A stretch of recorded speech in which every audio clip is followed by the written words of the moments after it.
по някакъв си Божи свой закон. И станалите краят вече двама, с дамата за дамов произход. Зарадвали се бедният, защото бил чувал, че за двама е светът. И дамата му хвърлила окото, а той пък и предложил своята плът. Йо-хо-хо-хо, йо-хо-хо, така започнал някога света.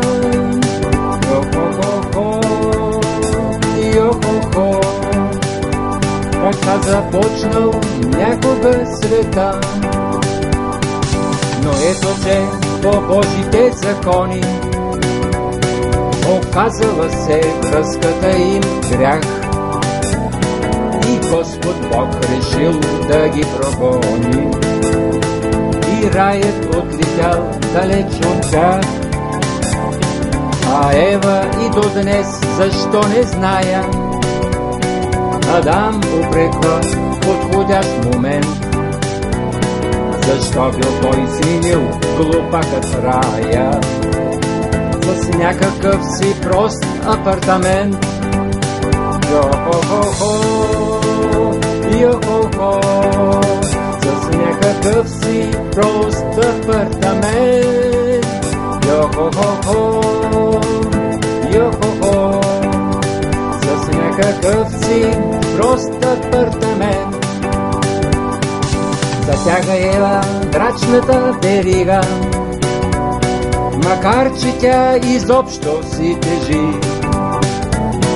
И все не знам какво не и достига, и все за оня своят рай тъжи. Тъжи Адам и той, ала защото излезе глупав този Божи свят, че даде си за Ева и реброто, а вместо рая си спечели ад.